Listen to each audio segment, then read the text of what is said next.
Did everybody see Dolemite yet?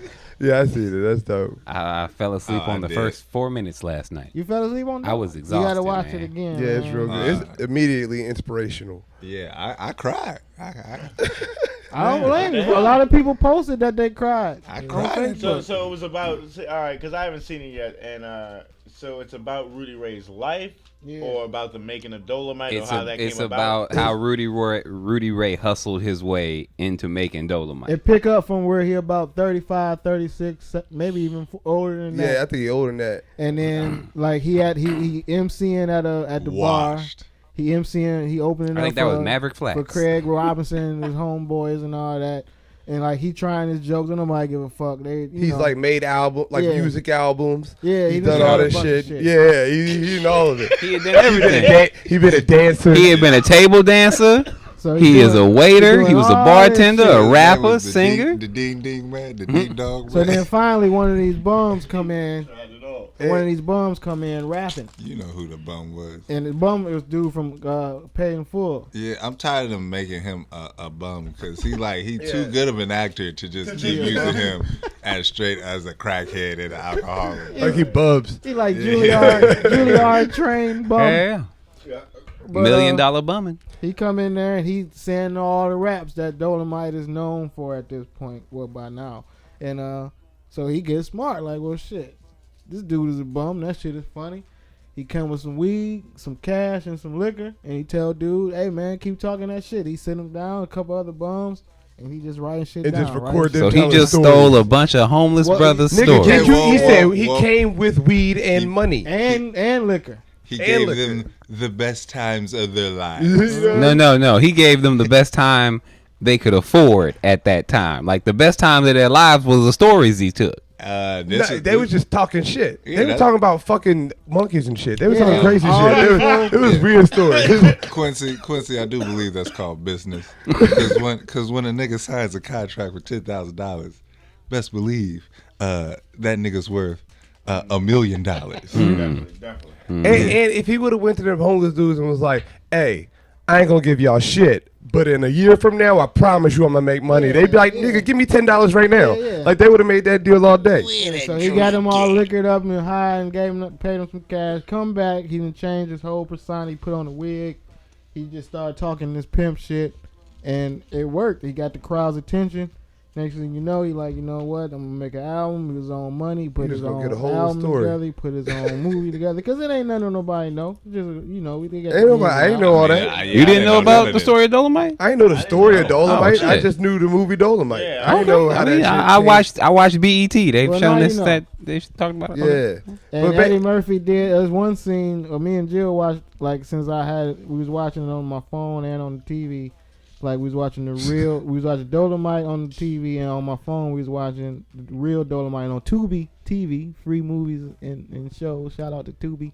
And they got Dolemite, and they got the scene for scene where he got the hat and the black sweater, and they in the real driveway. It's the same house, same driveway, same, and that shit was dope. So anyway, yeah. Sometimes that shit reminded me of Bowfinger.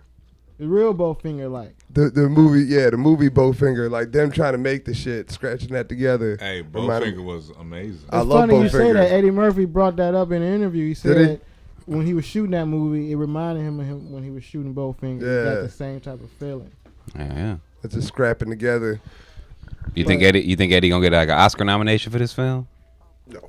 I'm hearing grown people crying at the end of it. That's an inspiring film. Yeah. Like that's not something you can.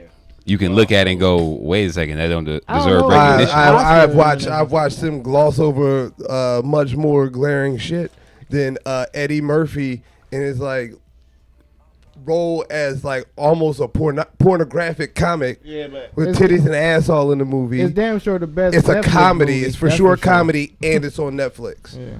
So Netflix is different. We gotta stop looking at Netflix like it's they I agree. They throw out some good ones. Like Netflix is working for that, but the Motion Picture Academy is working so hard against it. It's the only reason why they put it in a theatrical release is to get around Netflix movies not being allowed to be nominated for Oscars and shit. That makes sense. Yeah. So that's nice. I will say this before we move on. Last thing on Comedy Hype, they interviewed his old manager. And his old manager was saying that when he was alive, Eddie Murphy didn't fuck with him at all. He would beg Eddie Murphy to help him with movies and put him in this and put him in that. He said Eddie Murphy used to turn his nose down at him and fuck him over, and he would just be like so hurt by Eddie Murphy. He like so, and he saw him when he was on Jimmy Kimmel. He like talking all that shit, and he was like, man, that's all lies. He ain't never had nothing good to say to when Dolemite was alive. So that's like that's fucked up. Is Eddie's special gonna be good? I hope so. Yes. Also, is this the same manager that also said Rudy Rae was gay? Yeah, he said he was gay and he couldn't come out because it was the, you know how it was back then. It wasn't now.